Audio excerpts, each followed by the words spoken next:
Fala, fiel, estou aqui novamente trazendo mais um vídeo no canal, trazendo esse pós-jogo do Timão, que empatou agora no finalzinho contra a equipe do Santa Fé lá na Colômbia pelo placar de 1-1.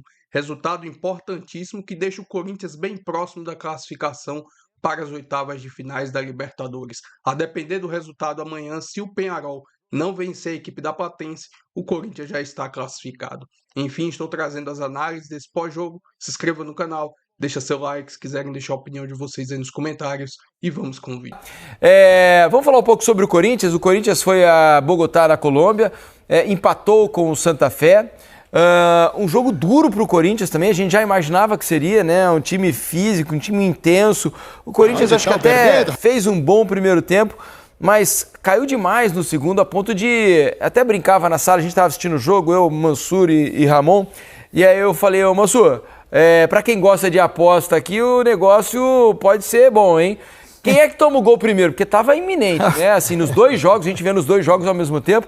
Quem é que toma o gol primeiro? O Fábio ou o Hugo? Cara, e foram quase juntos. O Fábio tomou primeiro, o Hugo na sequência. E depois empataram juntos também, quase. Praticamente. Os dois nos acréscimos, gol do Fluminense, gol do Corinthians na sequência. Mas o segundo tempo do Corinthians foi pior, do Fluminense foi melhor, né? O Fluminense fez um primeiro tempo pior, o segundo melhor.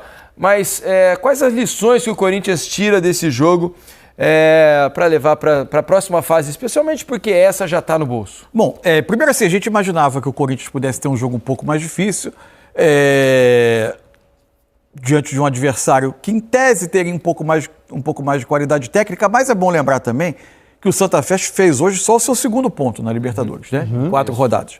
É uma campanha, por exemplo, igual a do Fluminense. É pobre. São de 2 empates, ele perdeu o Platense, não conseguiu ganhar em casa do Peñarol. O jogo, o Corinthians ganhou até com certo conforto o jogo na Neoquímica Arena, quando ganhou por 2-0. Enfim, os sinais que o Corinthians me passa são de um time que está tentando, ensaiando, executar um modelo de jogo do Diniz. Só que ainda faltam algumas coisas. Por exemplo, quando o Corinthians junta para essa troca de passes numa das laterais do campo, ainda falta o movimento, o time consegue trocar passe, mas falta o tocar e passar. Falta a projeção para gerar profundidade. Então, às vezes, o Corinthians tem as linhas de passe formadas, os apoios para trocar passe, mas raramente transforma isso no movimento de infiltração para que isso transforme em finalização, em chance do gol. Por exemplo, a gente tem o campinho aqui. O Corinthians teve um momento do jogo que foi com 32 minutos do primeiro tempo. O Corinthians, em geral, fazia esse movimento do Ranieri.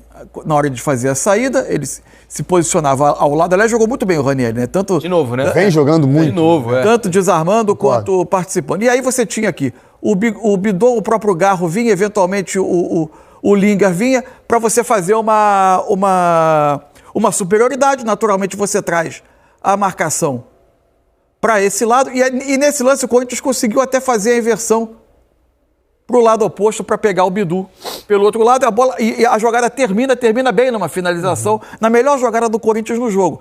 Só que esse tipo de situação ainda acontece com alguma raridade no jogo. Por quê? Porque é um time que está se adaptando a isso. Muitas vezes a jogada acontecia desse lado. Então você tinha o Lingard um pouco mais aberto, o Bidu às vezes vindo um pouco por dentro, o Bidon atravessava para vir aqui, o Garro para fazer a movimentação. Naturalmente, a marcação do Santa Fé também balançava para cá. O que faltava? Faltava, após uma troca de passe, algum movimento para infiltrar, para você transformar essa troca de passes em algo que vá romper a defesa. Então, essa é uma questão.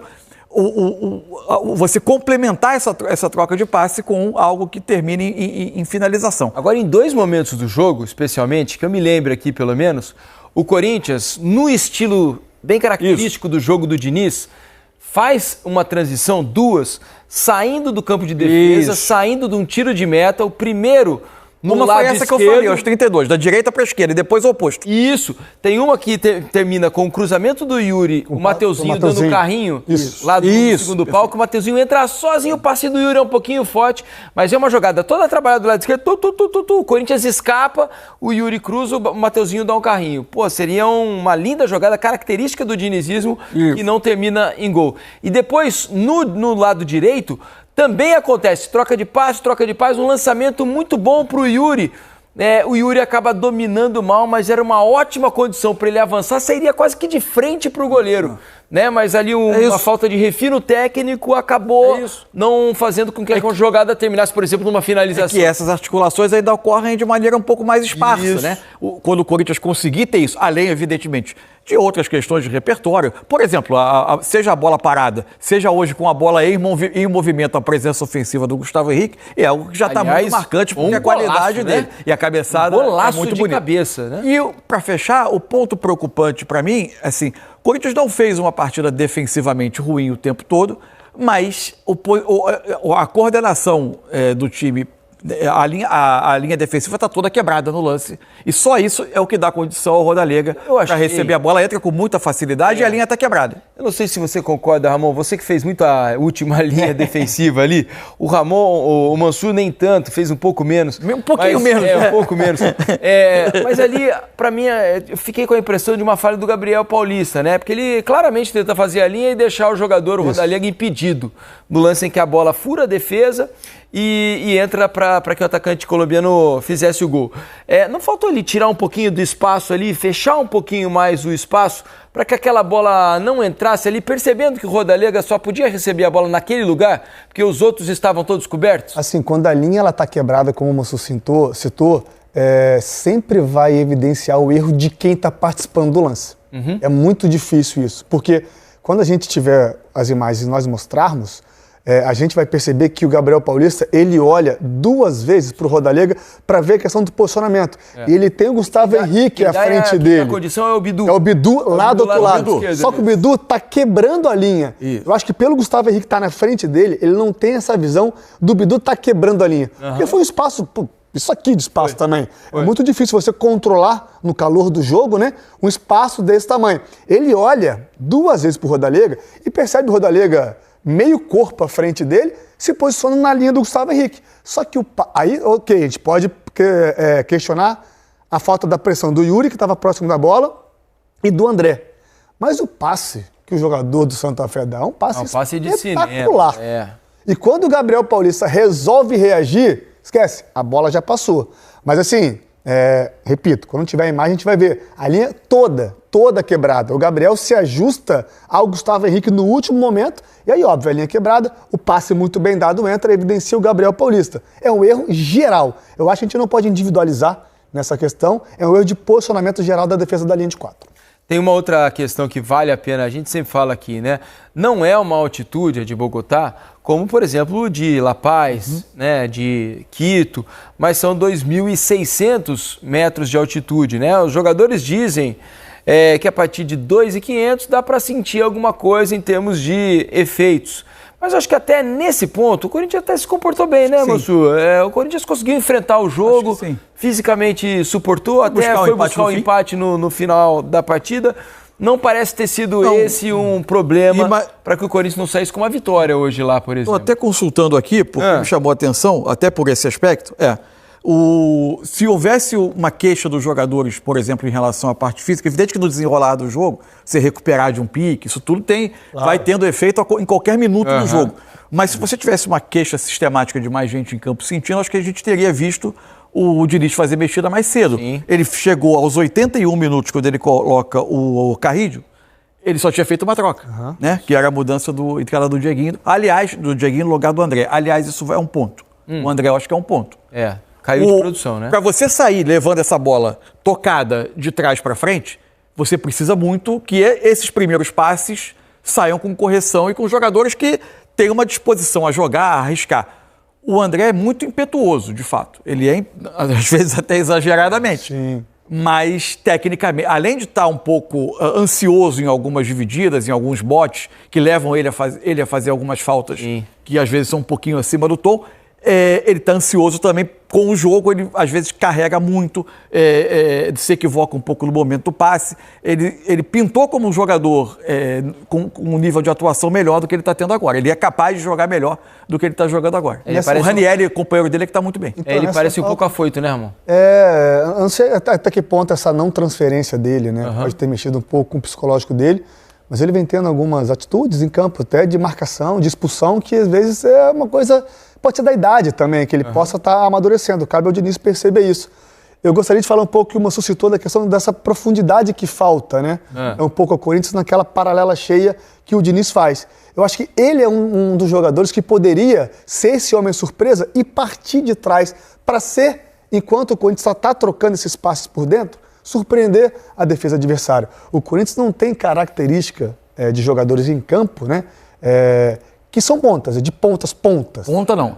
Ponta mesmo, de linha, de agredir a última linha. Tanto Linga como o Bidon, que hoje jogaram pelo lado, são meias, sim, que vão se afunilar. Então, às vezes, você ter o André para fazer para saltar essa linha, para vir de trás sem bola, porque geralmente, cara, é muito difícil. Você tá na tensão do jogo, concentrado de um lado. Um cara vem correndo aqui, você nunca vai esperar que ele vai receber a bola. E às vezes um movimento desse, somado ao Yuri fazendo um facão curto também numa diagonal, pode possibilitar que ele receba a bola, ou que o Yuri receba a bola, ou que tenha mais tempo e espaço para quem está na paralela conseguir girar e conseguir achar eles em progressão. Eu acho que é um ponto também que o Mansur citou bem, que falta ao Corinthians. Agora, há de se destacar também, mesmo com essa altitude, uma diferença na velocidade da bola, né? A coragem do Corinthians, né? Porque o Corinthians, de novo, foi corajoso para jogar, né, no estilo, o Diniz tentando colocar um pouco do seu estilo, o Corinthians conseguiu fazer com boa qualidade hoje essa saída de bola, né? A sensação que a gente tem é de um elenco que está disposto à ideia, abraçar a ideia e tentar implantar. Isso é um ponto positivo, né? Parece um time que está tentando fazer as coisas acontecerem. Porque há uma característica do trabalho do Diniz que é, de fato, de encorajar os jogadores, eventualmente até, entre aspas, arriscar, né? Uhum. Os zagueiros a tentarem mais passes, a conduzirem mais a bola, a jogarem mais, jogadores a terem estímulos que normalmente eles não têm, né? Muitas vezes convencidos a fazer o mais simples.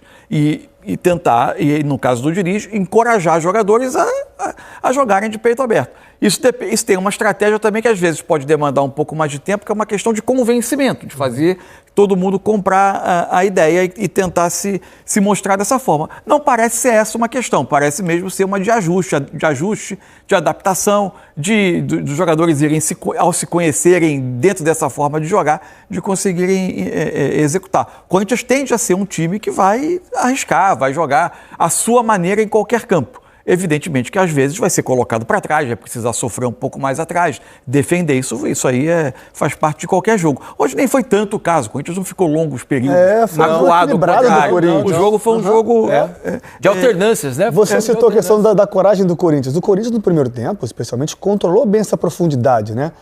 Do time do Santa Fé, que é um time muito forte fisicamente, né?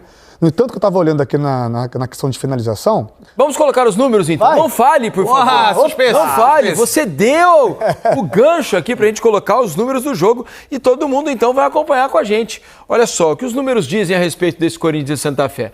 Olha, posse de bola dividida, né? Aquilo que a gente estava falando, o Ramon acabou de falar aqui. Não ia ser quase nenhuma. É um jogo de momentos, né? Hora Santa Fé mais à frente, hora o Corinthians. O primeiro tempo foi até o Corinthians 55-45. Isso. Aí tem um período maior do Santa Fé no segundo tempo. Foi melhor do que o segundo, né? 52-48% para o Corinthians. Finalizações, um pouco mais do Santa Fé, são 15-10. Finalizações na direção do gol, 7 do Santa Fé, 3 do Corinthians. Passes certos, 83% do Corinthians, 80% do Santa Fé, né? Número parecido também. 8-8 em desarmes, 6-4 para o Corinthians em escanteios, 13-12 em faltas. Ou seja, os números dizem que o jogo foi equilibrado. Né, Ramon? Agora, o que você queria falar sobre as finalizações? Não, a questão do primeiro tempo. Como eu falei, o Corinthians estava conseguindo controlar essa profundidade, essa velocidade nas costas da defesa, mesmo quando estava atacando, jogando no campo de ataque. O Santa Fé finalizou 7 vezes, só que 6 dessas finalizações foram de fora da área. Sim. Então o Corinthians conseguia defender bem a sua área, né, e deixava, obviamente, confiando no Hugo, esse espaço para uma finalização. Então, assim, o Corinthians conseguiu controlar. O Corinthians, com 13 minutos de jogo, tinha 72% de posse de bola.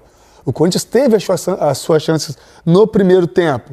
Mas foi uma questão, assim, do equilíbrio, da altitude, de um jogo também que dependia muito do embate físico. O Santa Fé é um time de muita pegada, de muita força, e que o Corinthians teve os seus momentos, né? Libertadores, né? Um jogo difícil de você conseguir controlar o 100% dele.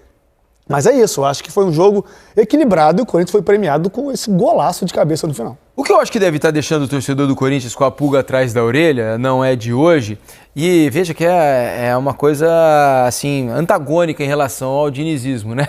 Ou ao que é mais ou menos a tônica dos trabalhos do Diniz. A defesa continua reagindo bem, né? Tomou 2 gols, os primeiros 2 gols sob o comando do Diniz no 7º jogo contra o Mirassol, na derrota do final de semana pelo Campeonato Brasileiro, hoje tomou mais um. O problema é que o Corinthians não faz gols. O problema crônico do Corinthians continua sendo finalizar com qualidade e matar o jogo nos momentos em que tem as oportunidades para fazer. A produção ofensiva do Corinthians em número de gols marcados ainda continua muito baixa, né? É uma antítese aí em relação até aos trabalhos do Diniz, que fazendo a conta aqui, ataques, né, produtivos e defesas que às vezes sofrem também mais gols do que deveria. 2, 4, 6... Hoje foi o 9º jogo, né? 9º. 11 gols. 11 gols, pouco. 11 gols, não é uma média altíssima. É um pouquinho mais que um gol por jogo, né? Se a defesa responde, como tem respondido até agora, você vai ganhar mais jogos do que perder. Agora, no momento em que a defesa parar de ser tão eficiente, a tendência é de que em algum momento você comece a tomar mais gols do que essa média baixíssima de gols sofridos que o Corinthians tem até agora sob o comando do Diniz. Tendência também você fazer menos pontos. Fazendo algumas ponderações, né? Alguns desses jogos que o Corinthians não fez gol. O jogo contra o Palmeiras, obviamente, teve 2 expulsões que marcam muito o jogo. O jogo com o Vitória, com o Barra, na Copa do Brasil, que fez um só, o Corinthians poupou bastante gente. Quando o Vasco fez um gol e teve depois a expulsão, naturalmente foi um jogo mais de se defender. Aí quando precisou, contra o Peñarol, fez 2, foi um jogo até que o time produziu, teve maior produção. E aí teve o jogo com o Mirassol que foi um pouco abaixo. Ainda que haja mas assim, é óbvio que pode melhorar. Baixa, né? Óbvio que pode melhorar. O Yuri hoje não finalizou.